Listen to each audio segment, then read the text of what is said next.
Alors, nous parlons beauté. On parle d'amincissement, de dégraissage, de drainage. Alors, en tant que novice, on comprend bien que tout ça, c'est pour perdre du volume, du poids. Oui, tout à fait. Bonjour, docteur. Bonjour. Ben, effectivement, tout ça, ce sont des techniques ou des façons différentes de perdre du poids. Parce qu'il y a plusieurs façons de perdre du poids. On peut vouloir en perdre de façon généralisée, parce qu'on se trouve un peu trop plantureux. On peut aussi vouloir le perdre de façon localisée. Voilà. Et puis après, il y a ce qu'on appelle les techniques de drainage qui sont nécessaires, quel que soit le type de perte de poids qu'on souhaite. C'est vraiment une des phases essentielles. Voilà. Alors, on a parlé d'amincissement, donc c'est un peu quand on veut perdre du poids de façon généralisée. Et quand on parle de dégraissage, là, on est dans du localisé. Voilà. D'accord. C'est un Donc, peu ça la différence. d'accord. Et jusqu'à il n'y a pas très longtemps, c'était la chirurgie qui pouvait permettre également de perdre beaucoup de volume, comme Oui, ça. tout à La fait. liposuction. Exactement, oui, ça existe toujours, hein. Mais disons que la médecine a évolué, la médecine a fait un grand pas pour permettre justement de recourir à la chirurgie, comme je le dis souvent, le plus tard possible, ou dans les cas, on va dire, les plus extrêmes.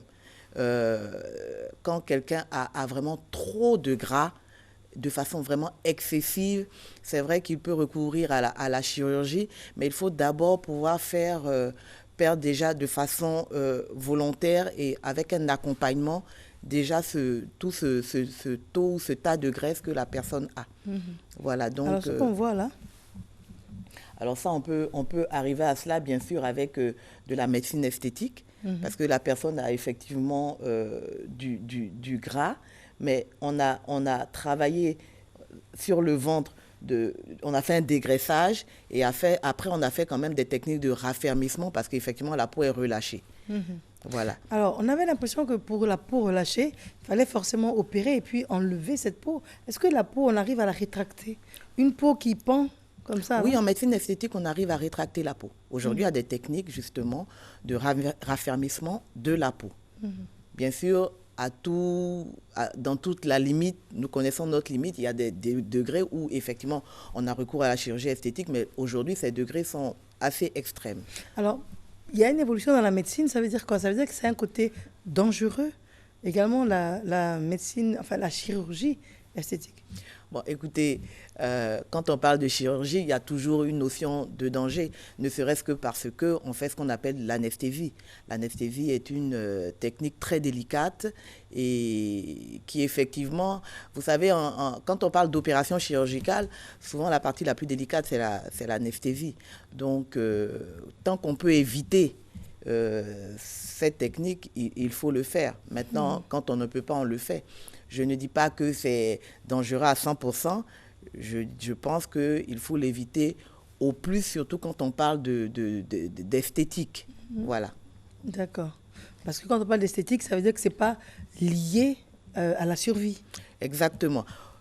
D'une certaine façon, si, quand même, parce que quand vous êtes obèse et que votre graisse étouffe votre cœur, vous êtes dans des risques cardiovasculaires, voilà, vous êtes dans des risques de maladies quand même chroniques.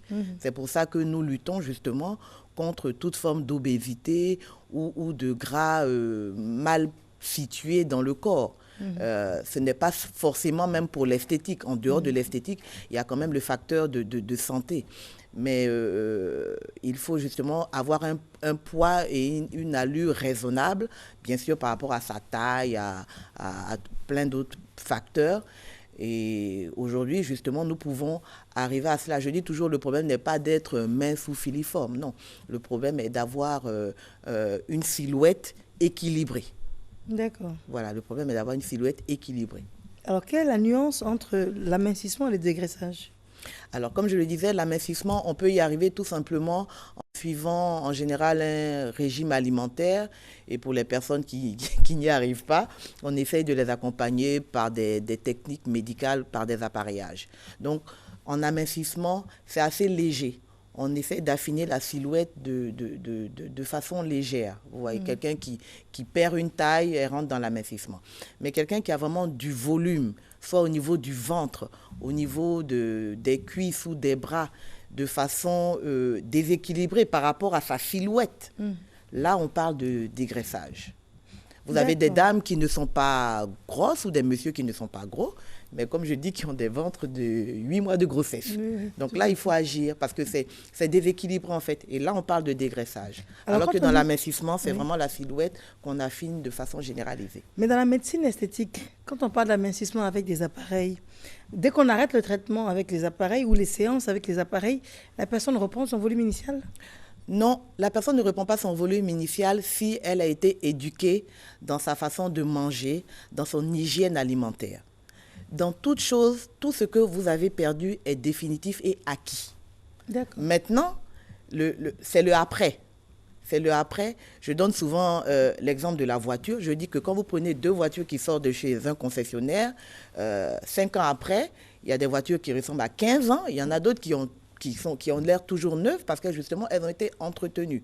Donc, nous accompagnons aussi avec une hygiène alimentaire, des conseils hygiéno-diététiques pour que cette personne, jusque pour le reste de sa vie, puisse garder. Sinon, c'est un acquis.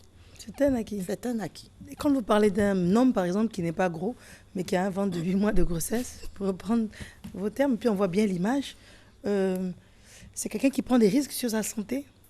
Tout à fait, c'est quelqu'un qui prend des risques sur sa santé parce que le ventre chez les hommes en général vient par rapport à son hygiène alimentaire, peut-être le fait qu'ils boivent un peu trop d'alcool, qu'ils mangent un peu trop tard. Alors si on arrive à équilibrer tout cela, c'est vrai que nous allons travailler, nous allons l'aider peut-être avec la médecine esthétique et certains appareillages, mais comme je dis, après, pour que lui, il puisse garder ce qu'il a acquis, ces conseils viennent avec, parce que vous savez, le gras au niveau du ventre est l'un des gras les plus dangereux. La graisse abdominale est facteur de diabète, de cholestérol. Et donc, cette graisse-là a besoin d'être équilibrée, parce que nous avons quand même besoin de graisse dans le corps, mais en quantité nécessaire pour nos calories, parce que c'est la graisse qui donne l'énergie. Et les drainages ? Alors, tout cela... Après, il faut faire les drainages parce que le drainage, c'est justement les techniques qui permettent de fluidifier le sang afin qu'il puisse bien être régulé et éliminer toutes les toxines du corps. Alors, quel que soit le régime alimentaire que vous faites ou les techniques d'amincissement ou de dégraissage que vous faites, les cellules adipeuses qui se promènent dans le corps, qu'elles soient mortes ou décomposées, ont besoin de sortir du corps. Alors le drainage, c'est toutes ces techniques qui permettent justement d'évacuer les toxines, les déchets de votre corps. Donc il est vraiment nécessaire et primordial. Mais quand on dit drainage, on est curieux de savoir, ces toxines sortent par où ? Les voies naturelles.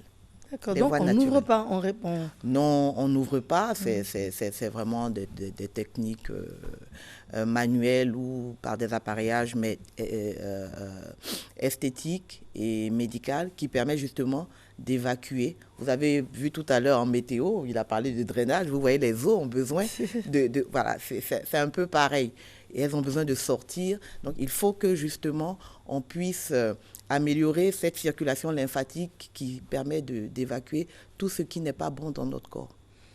Est-ce que systématiquement, quelqu'un au cours de sa vie a besoin, à un moment donné, de drainage, de dégraissage ? C'est systématique, tout le monde ? Oui, nous avons besoin de drainage parce qu'au fur et à mesure que nous mangeons, nous stockons des toxines. Vous savez, naturellement même, il est difficile quand même de pouvoir tout évacuer. Ce n'est pas possible. Nous allons quand même tout le temps garder des toxines. Vous savez très bien, même en médecine, un enfant, depuis qu'il naît jusque dans notre vieillesse, nous utilisons des déparasitants. Ça veut dire que quelque part, nous avons des déchets dans le corps. Et donc, à chaque moment de notre vie, nous devons pouvoir les évacuer. Alors, le drainage, c'est une technique naturelle, esthétique mais naturelle, puisque ce sont des actions naturelles qui permettent justement donc, d'évacuer ces déchets-là. Donc, elle est indiquée même pour des personnes qui ne sont pas forcément grosses, parce que ça permet justement de fluidifier le sang et de faire repartir le corps, de lui donner encore du tonus. Donc, c'est nécessaire à certaines étapes de notre vie. D'accord. Et le corps vous parle. Hein. Vous avez des moments où vous vous sentez endolori, lourd, ralenti. Et ça n'a rien à voir avec le poids. Vous pouvez être très mince, mais ce sont des moments, justement, il faut évacuer. Ce sont des signaux. D'accord. Quels sont vos derniers propos pour conclure? Écoutez, je pense que je voudrais dire à tout le monde qu'il faut faire attention à son corps, il faut le connaître et il faut faire attention justement, aussi bien les hommes que les femmes, quand à certains moments de notre vie, nous commençons à prendre un peu trop de poids, à avoir de la graisse localisée et ne pas attendre que ce soit installé pendant de longues années parce que plus c'est long, plus le temps pour aussi les éliminer. C'est vrai ce qu'on dit, hein, qu'il y a des vieilles graisses. Mais bien sûr. Et donc, qui sont plus difficiles à combattre. Tout à fait. Que les vieilles graisses sont tout à fait beaucoup plus difficiles à combattre que les jeunes graisses. C'est pour ça que, par exemple, pour les femmes qui viennent d'accoucher, on essaie d'agir vite parce que ces kilos qui sont dus au poids de la grossesse, si elles ont pu être vite éliminées, la personne regagne vite sa silhouette. Mais quand la dame ne fait pas d'effort et qu'elle garde ses kilos, et à la prochaine grossesse, c'est là que vous voyez les dames grossir et prendre du poids de grossesse en grossesse et que le monsieur dit « je ne vous reconnais plus, je ne te reconnais plus ». C'est ça. C'est normal de prendre du poids avec des grossesses, mais à toute raison gardée, il faut pouvoir les éliminer au fur et à mesure et quand même garder une silhouette agréable. C'est voilà. important. D'accord, docteur. Alors, on le rappelle, hein, vous êtes docteur en pharmacie et en médecine esthétique, oui. Qui est différente de la médecine chirurgicale esthétique, enfin, la chirurgie esthétique. Oui. Ça n'a rien à voir. Non, comme je le dis, la chirurgie, on ouvre le corps,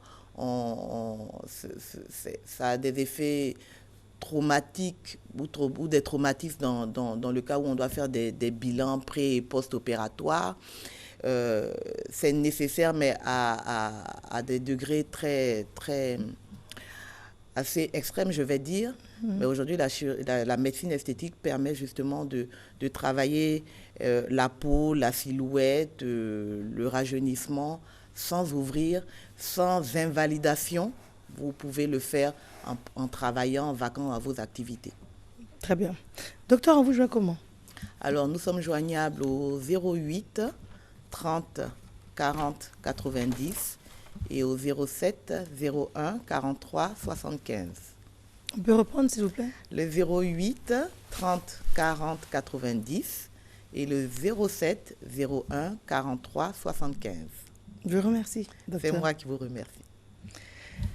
Alors, Franck Legré, Doumbia Wilfried, Brice Apea à la réalisation. Une équipe de personnes que vous ne voyez pas également en régie, partout au Nodal. Nous avons également ici en studio le chef de plateau, M. Yahoo, qui est là. Nous avons également des cadreurs qui sont là. En fait, toute cette équipe se joint à moi pour vous remercier d'avoir été là. Et puis, on se retrouve dès demain 6h et ce jusqu'à 8h. À demain.